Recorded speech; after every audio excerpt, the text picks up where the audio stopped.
Okay. Good evening, everybody. I'm Tuku, lecturer in the Department of English of Rajshahi Science and Technology University, teaching you all about Diaspora, an intermediate syllabus. It is included in intermediate syllabus, so listen to me carefully. Unit 11. Unit 11 in old book and Unit 9 in fresh book. Those who are freshers are getting this lesson in Unit 9. Listen to me. Well, what is diaspora? The term diaspora is used to refer to people who have left their homelands and settled in other parts of the world. Term মানে কি? শব্দ। এখানে term মানে শব্দ। তাহলে term means word. তাহলে diaspora term বা শব্দটি, ডায়াসপোরা মানে দেশান্তর। তো দেশান্তর শব্দটি ব্যবহৃত হয় or two refer to people, অথবা সেই সমস্ত লোকজনদের জন্য উল্লেখ করা হয়, বলা হয়, হু হ্যাভ লেফট দেয়ার হোমল্যান্ডস, যারা তাদের নিজেদের দেশ ত্যাগ করেছেন, and settled in other parts of the world, এবং পৃথিবীর অন্য প্রান্তে গিয়ে গমন করেছেন। Either because they are forced to do so, হয় তাদেরকে জোর করে দেশান্তর করা হয়েছে, or because they wanted to live on their own, অথবা তারা স্বেচ্ছায় নিজেদের দেশ ত্যাগ করেছে। তার দুইটা কারণ। What are the two probable reasons or conspicuous reasons? Either they were forced to leave their own country or they wanted to live on their own. দুইটা কারণে। The word is increasingly used for such people as a collective group and a community. এই শব্দটা ক্রমবর্ধমানভাবে ব্যবহৃত হয় সেই সমস্ত লোকজনদের জন্য যারা কালেকটিভ গ্রুপ, সমষ্টিগতভাবে, অ্যান্ড অর এ কমিউনিটি, এবং অথবা সম্প্রদায়গতভাবে যারা যারা তাদের দেশ ত্যাগ করেছে সেই সমস্ত লোকজনদের জন্য ব্যবহৃত হয় এই ডায়াসপোরা শব্দটি। The world has seen many diasporas. বিশ্ববাসী দেখেছে অনেক ডায়াসপোরাস দেখে। তো বলতো এখানে দি ওয়ার্ল্ড মানে কি বিশ্ব না বিশ্ববাসী? কিভাবে? ওটা সেন্টেন্সের প্রয়োগে দেখতে পাচ্ছ। হ্যাভ সিন, ওয়ার্ল্ড তো ওয়ার্ল্ডের তো চোখ নাই, মানুষের চোখ আছে। তাহলে এটাকে বলে মেটোনিমি। তাহলে ওয়ান ওয়ার্ড টু মিন অ্যানাদার ওয়ার্ড, তাই না? তাহলে বলতো এই শব্দটি ক্রমবর্ধমানভাবে ব্যবহৃত হয় সেই সমস্ত লোকজনদের জন্য যারা সম্প্রদায়গত অথবা দলীয়গতভাবে যারা দেশ ত্যাগ করেছে। এই the world has seen many diasporas, বিশ্ববাসী দেখেছে অনেক ডায়াসপোরা বা দেশান্তর ব্যক্তিদেরকে। But scholars have been studying the phenomenon with great interest only in recent decades. কিন্তু স্কলার্স মানে কি? পণ্ডিত ব্যক্তিরা। গুড। এখানে বোদ্ধা, তাই না? যারা বিষয়টা ভালো বোঝে তাদেরকে বলা হয় স্কলার্স। তাহলে স্কলার্স এর পরিবর্তে তোমরা একটা সিনোনিমাস ওয়ার্ড নিয়ে নাও। খুব কঠিন একটা ওয়ার্ড দেব, যেটা ইংলিশও না, রাদার ফ্রেন্ডস। তা তোমরা লিখে নাও, স্কলার্স এর পরিবর্তে লেখো কনইজার্স। কনইজার্স। Well, ready for the spelling. C O C O double N O I double S E double S E U R. তাহলে স্কলার্স এস ছিল, তাহলে কনইজারের সাথে এস দাও। তাহলে সিনোনিম লিখতে গেলে প্লুরাল হলে প্লুরাল, অ্যাডজেক্টিভ হলে অ্যাডজেক্টিভ, নাউন হলে নাউন, তাই না? ওটাকে কিন্তু ভালো করে খেয়াল করে প্যারালেল করতে হয়। এনিওয়ে, সো স্কলার্স মানে হচ্ছে এখানে কনইজার্স। কনইজার্স মানে হচ্ছে বোদ্ধা। এটা ফ্রেঞ্চ ওয়ার্ড, এর উচ্চারণ হবে কনইজা। তোমরা জানো যে রেনেসা আসলে লিখতে গেলে হয় রেনাইশান্স, কিন্তু ওটা ফ্রেঞ্চ ওয়ার্ড, ওটাকে স্কুইজ করে করা হয় হলো রেনেসা। তাহলে এটা কনইজা মানে কনইজার্স, আমরা কনইজার্সই বলবো। আচ্ছা, তাহলে স্কলার্স বা বোদ্ধারা হ্যাভ বিন স্টাডিং মানে কি? পড়াশোনা করছে না, তারা পর্যবেক্ষণ করছে, তাই না? স্টাডিং দ্য ফেনোমেনন মানে কি? ঘটনা। আচ্ছা, তারা এই বিষয়টা বা ঘটনাটাকে পর্যবেক্ষণ করছে উইথ গ্রেট ইন্টারেস্ট, গভীর আগ্রহ নিয়ে। কারা এই গভীর আগ্রহ নিয়ে বিষয়টা খেয়াল করছে? Scholars. Only in recent decades, কেবল সাম্প্রতিক দশকেই এই বিষয়টাকে অনেক মনোযোগের সাথে বোদ্ধারা খেয়াল করছেন। কোন বিষয়টাকে? Diaspora. Among the great diasporas of history is that of the Jewish people. তাহলে বলতো এখানে Jewish people মানে ইহুদি লোকজন।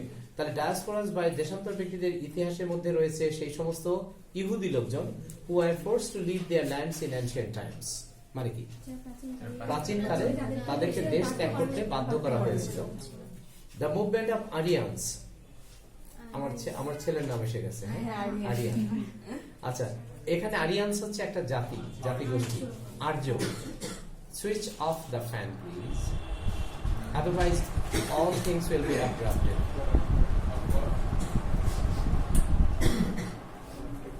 তাহলে আরিয়ানস হচ্ছে আর্য সভ্যতার লোকজন, তাই না? তাহলে বলতো আর্যরা, ভারতীয় আর্যরা কোথেকে আসছিল? ওরা সেন্ট্রাল ইউরোপ থেকে। তো বলছে যে the movement of Aryans from Central Europe to the Indian subcontinent thousands of years ago. তাহলে বলছে যে হাজার হাজার বছর আগে ভারতীয় উপমহাদেশে আসা এই সেন্ট্রাল ইউরোপ বা কেন্দ্রীয় ইউরোপ থেকে আসা যে আরিয়ানসরা বা আর্য সভ্যতার লোকজনেরা is also a noteworthy diaspora. তারা হচ্ছে উল্লেখযোগ্য দেশান্তর ব্যক্তি। Although the causes of diaspora are unclear, যদিও ডায়াসপোরাসদের কারণগুলো এখনো অস্পষ্ট। In the 20th century history, বিংশ শতাব্দীর ইতিহাসে the Palestinian diaspora has attracted a lot of attention. Palestinian মানে কি? ফিলিস্তিন। তাহলে ফিলিস্তিনি, আচ্ছা বলো তো, Palestine is the name of a country and Palestinian people, জাতির লোকজন। আর এখানে প্যালেস্টিনিয়ান যেহেতু অ্যাডজেক্টিভ, তার কারণ কিভাবে বুঝলে? এটা ডায়াসপোরাসের আগে প্যালেস্টিনিয়ান ডায়াসপোরাস মানে ফিলিস্তিনি ডায়াসপোরা, এটা অনেক মনোযোগ আকৃষ্ট করেছে এই বিংশ শতাব্দীর ইতিহাসে। and been a cause of concern, ওই হ্যাশটা কিন্তু কমন আছে, has been a cause of concern, এবং এটা সবার উদ্বেগের কারণ হয়েছে কাদের কাছে? for the world leaders, কাদের কাছে? বিশ্ব নেতাদের কাছে। because of the plight of Palestinians. because of plight মানে কি? plight মানে দেখো সাফারিংস, দুঃখ কষ্ট। তাহলে বলতো ফিলিস্তিনিদের দুঃখ কষ্টের কারণে ওয়ার্ল্ড লিডার্স বা বিশ্ব নেতাদের উদ্বেগের কারণ হয়েছে ফিলিস্তিনি ডায়াসপোরাসরা, তাই না? There have been massive diasporas in Africa too over the centuries. মানে শতাব্দীর পর শতাব্দী ধরে বলতে আফ্রিকাতেও ব্যাপক ডায়াসপোরাস বা মানে দেশান্তর ব্যক্তিরা রয়েছে, তাই না? শতাব্দী। ম্যাসিভ মানে কি? অনেক বিশাল, huge. Massive means huge. diasporas in Africa too over the centuries. তাহলে শতাব্দীর পর শতাব্দী ধরে আফ্রিকাতে ব্যাপক পরিমাণ ডায়াসপোরাস বা দেশান্তর ব্যক্তিরা রয়েছে, either because of war, হয় যুদ্ধের কারণে, or because of the ravages of nature. ravages মানে কি? ধ্বংস। or because of the ravages of nature, অথবা প্রাকৃতিক ধ্বংসের কারণে। আর একটা কারণ কি?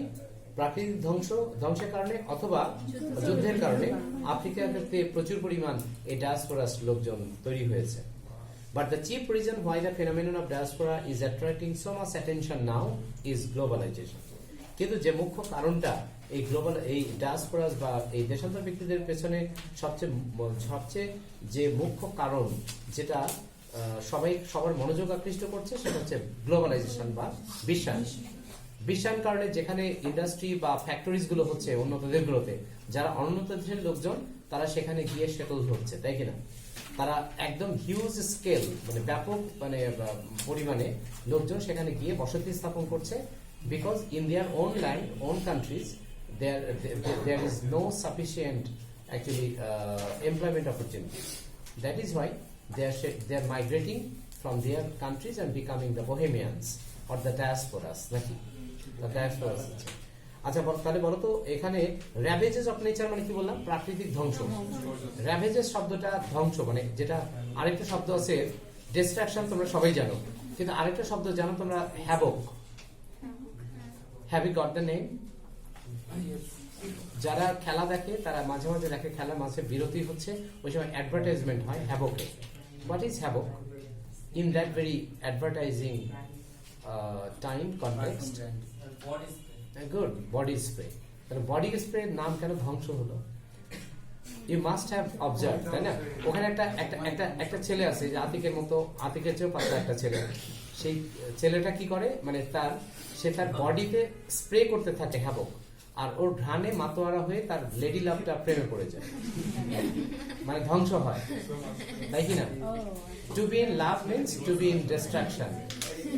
সেই কারণে এটা, তাহলে বলতো একটা অ্যাডভার্টাইজমেন্টের পেছনেও কিছু সাইকোলজি থাকে না? কিছু ভালো মানের অ্যাডভার্টাইজমেন্ট, সেখানে সাইকোলজি ইউজ করা হয়। তাহলে আমরা র্যাভেজ থেকে পেলাম আমরা হ্যাভক, আর হ্যাভেক থেকে পেলাম আমরা সেই পারফিউম, তাই কি না? তাহলে বলতো এটা ধ্বংস নয়, বরং এটা যুক্ত করলো না, দুজন মানুষকে যুক্ত করলো। কাজেই বলতো নামে নয় গুণে পরিচয়। আলমের 1 নম্বর 50। যাও, আমাদের ডায়াসপোরাসটা পড়া হলো, এবং ডায়াসপোরাসটা তোমরা মোটামুটি মানে মিনিংটা তোমাদের কাছে ক্লিয়ার। আর যারা আমার এখান থেকে ফেসবুক থেকে নাও, এখানে ইউটিউব থেকে পেতে চাও, ইউটিউবে নিশ্চয়ই তোমাদেরকে সাবস্ক্রাইব করতে হবে। এখানে আমার নামটা টুকু স্যার রাজশাহী নামে তোমরা যদি সার্চ করো, you can get this diaspora chapter over there. Thank you guys for being with me so long time. Thank you.